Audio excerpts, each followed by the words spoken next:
জয়গুরু। পরমদয়াল শ্রী শ্রী ঠাকুরের শ্রীচরণে জানাই ভূমিষ্ঠ প্রণাম। আপনাদের প্রতি প্রত্যেককে জানাই আনন্দিত জয়গুরু। আজ ইষ্ট প্রসঙ্গে আলোচনা করব। গতকাল আমি আপনাদের বলেছিলাম যে পরমদয়াল শ্রী শ্রী ঠাকুর এবং তার সাথে আমাদের শ্রী শ্রী বড় মায়ের যে আলাপ এবং তাদের বিবাহের কথাবার্তা আজকে আপনাদের আমি শোনাবো, কারণ এগুলো হচ্ছে মাতৃ সম্মেলনের বিষয়। আমরা যে আমাদের বড় মাকে পুজো করছি, আমরা যে আমাদের ঠাকুরকে ভালোবাসছি, ঠাকুরের দীক্ষা নিচ্ছি, ঠাকুরের সঙ্গে শ্রী শ্রী বড় মায়ের সম্পর্ক, ঠাকুরের বড় মায়ের প্রতি ভালোবাসা, বড় মায়ের ঠাকুরের প্রতি যে শ্রদ্ধা, তার প্রত্যেকটি ইচ্ছা পূরণ, এগুলো আমাদের প্রত্যেককেই জানতে হবে। কারণ আমরা এই যে ধরাধামে এসেছেন শ্রী শ্রী ঠাকুর ও শ্রী শ্রী বড় মা, আর আমরা তাদের পূজা করে চলেছি, তাদের সেবা করছি, এবং মানুষকে যদি আমরা এই সম্পর্কে 4-5টি কথা না শোনাই, তাদের আবির্ভাব সম্পর্কে না বলি, তাহলে কি হবে বলুন তো? তাহলে বিভিন্ন রকম প্রশ্ন উঠতে থাকবে। তার জন্য আমাদের প্রত্যেককেই অল্প কথায় বড় মায়ের জন্ম ইতিহাস সম্পর্কে জানতে হবে, মানুষকে খুব কম কথায় বোঝাতে হবে, এবং বড় মায়ের সঙ্গে শ্রী শ্রী ঠাকুরের বিবাহ, তাদের আলাপ, এই কিছু আমাদেরকে কিছু কথা আমাদেরকে শোনাতে হবে। কালকে আমি জয়ত জননী মেয়ে বইতে 183 পাতা থেকে পড়ছিলাম, নিশ্চয়ই আপনারা যারা যারা শুনেছেন জানবেন। চৌধুরীগিন্নি এসে দাঁড়াতে কৃষ্ণ সুন্দরী দেবী কথা বললেন। আগমনের কারণ জানতে পেরে সাগ্রহে ঠিক করে দিলেন তাদের খাওয়ার জায়গা, ঠাকুরের আর শ্রী শ্রী বড় মায়ের। শ্রী শ্রী বড় মা কুটুম্ব বাড়ি এসেছেন, এই হয়েছে খাওয়া দাওয়ার ব্যবস্থা, যেখানে শ্রী শ্রী ঠাকুর এবং শ্রী শ্রী বড় মা বসে খাবেন। ফটকির দিকে চেয়ে বললেন, দাও ওকে বসিয়ে অনুকূলের সঙ্গে, ওর সঙ্গে বসুকো, একসঙ্গে হয়ে যাবে। ত্রিনয়নী দেবী তাকিয়ে দেখলেন ওদিকে একটি 14-15 বছরের কিশোর বালক তাকালো সেদিকে, ফটকিও তাকালো সেই দিকে।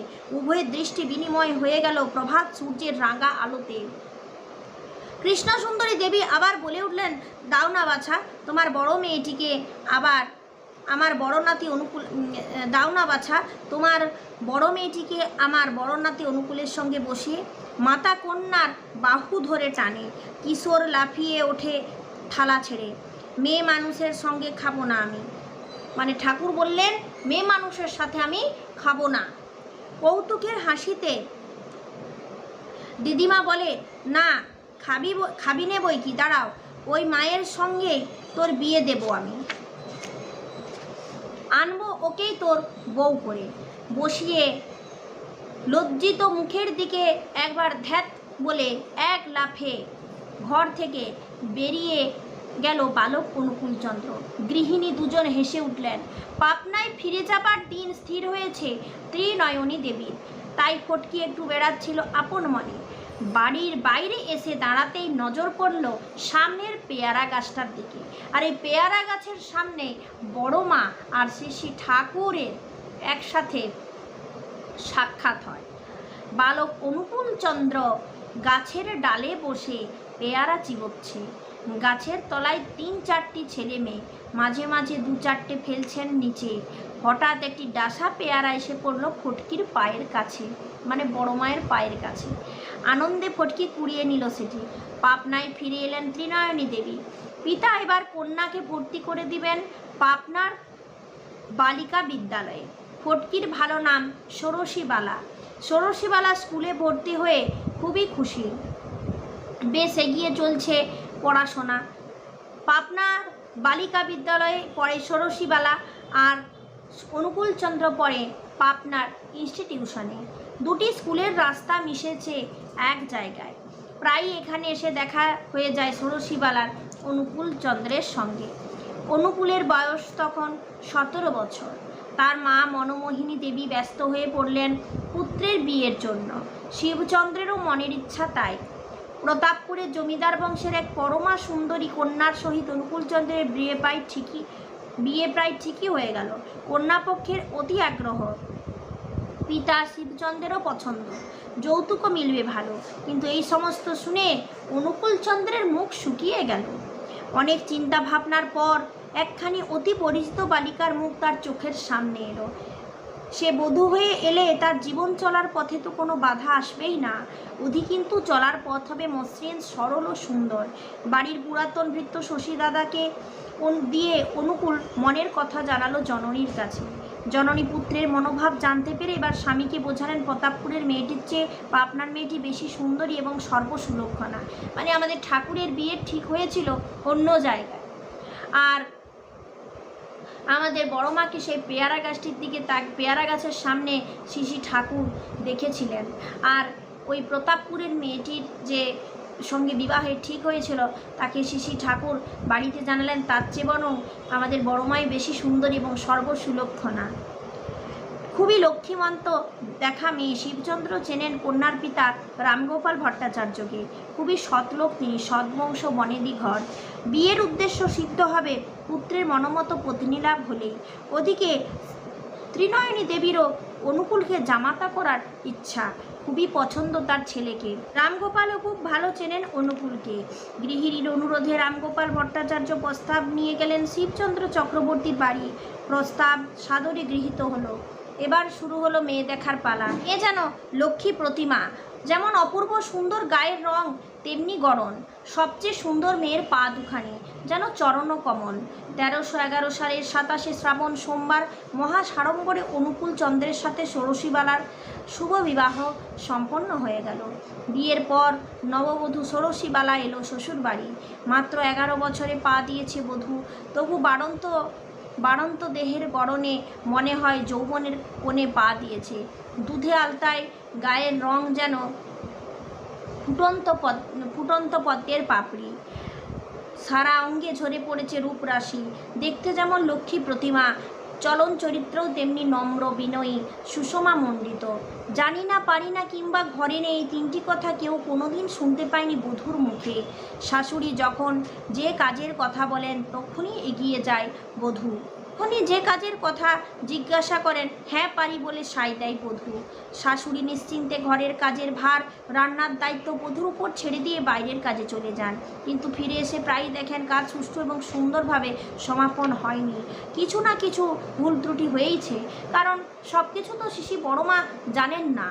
যখন প্রথম তিনি সংসার করতে আসেন, জানি না, পারি না, নেইকো ঘরে, এই তিনটি কথা তিনি কোনোদিনই বলতে পারেননি। আর আমাদের এই শিখিয়েছেন জানি না, পারি না, নেইকো ঘরে, জানি না, পারি না, নেইকো ঘরে, এ তিন কথাই দেব তাহারে। বড় মা সেখানে নেই, তিনটি কথা আমাদের মায়েদের কোনোদিন বলা উচিত নয়। সব কিছুই তার অজানা, তবুও তিনি জানি না বলতে পারেন না। তাই শাশুড়ি মা বাইরে থেকে এসে দেখেন তার সমস্ত কাজ ঠিকঠাকভাবে সারা হয়নি, কোথাও না কোথাও ভুলচুক রয়েই গেছে। সামলে নেন শাশুড়ি, তিনি নিজেই বোঝেন এত অল্প বয়সে কি আর এত সব পারে। আগ্রহ ভরে যে এগিয়ে আসে এই তো বেশি। আবার কোনো দিন একেবারে জিনিস নষ্ট করে ফেলে বধূ। হালুয়া রাঁধতে গিয়ে সুজি পুড়িয়ে ফেলেছে, সুজি পোড়া গন্ধ বাতাসে ভেসে বেড়াচ্ছে। ছুটে এলেন শাশুড়ি, এ কি করেছো বৌমা, সব যে পুড়ে গেল। লজ্জায় আরক্তিম বদনে ও আনত নয়নে একপাশে সরে দাঁড়ায় বধূ। সত্যি তো, এতগুলি জিনিস যে নষ্ট করে ফেলেছে সে। এবার শাশুড়ি হালুয়া তৈরি করেন, বধূ দাঁড়িয়ে দেখে আপন মনে, শিখে নেয় ভালো করে, আর কোনোদিন ভুল হয় না। বধূর কাজ শেখার আগ্রহ ও নিরলস কর্মপ্রবণতা দেখে মুগ্ধ হন শাশুড়ি। আর একটি অভ্যাস ছিল নববধূ ষোড়শীবালার। শাশুড়ির আদেশ ভিন্ন পরিবারের আর কারো সঙ্গে কোনো কথা বলতো না সে, এমনকি বিনা দোষে কেউ গালাগালি করলেও না, দেবরদের কৌতুক বা অনুরোধেও না। এদিকে অনুকূলচন্দ্র তার আশৈশবের অভ্যাস মতো গ্রামবাসীর সেবা করে চলেন মনের আনন্দে। গ্রামের দিন দুঃখী সকলের তিনি দাদা ঠাকুর। তার করুণায় কত দিন দরিদ্র যে অনাহারে আহার রোগে ওষুধ পায় তার হিসাব নেই। একদিন অনুকূলচন্দ্র গ্রামের এক জেলের ঘরে গিয়ে দেখেন জেলের ছেলে মৃত্যুশয্যায় শায়িত। জেলে বউ কেঁদে লুটিয়ে পড়ল দাদা ঠাকুরের পায়ে। অনুকূলচন্দ্র দেখলেন এক্ষুনি অন্তত 15টি টাকা চাই ছেলেটির চিকিৎসার জন্য। ছেলে কপর্দক শূন্য, অনুকূলচন্দ্রেরও হাত শূন্য। দ্রুত পদে বাড়ি এসে ষোড়শীবালাকে বললেন, বড় বউ তোমার কানের মাকড়ি দুটো দেবে, খুব দরকার ছিল। ষোড়শীবালা তক্ষুনি কানের সোনার মাকড়ি দুটো তুলে দিলেন স্বামীর হাতে। অনুকূলচন্দ্র মাকড়ি দুটো স্যাকরার দোকানে বন্ধক রেখে জেলে পুত্রের চিকিৎসার ব্যবস্থা করলেন। মনমোহিনী দেবী শত জিজ্ঞাসাতেও কানের মাকড়ির হদিশ পেলেন না বধূর কাছে। শেষে যেদিন জেলে বউ মাকড়ি দুটো দিয়ে যায় মনমোহিনী দেবীর হাতে, সেদিন তিনি সব জানতে পারেন। দিন পর অনুকূলচন্দ্র চলে যান কলকাতায় ডাক্তারি পড়তে।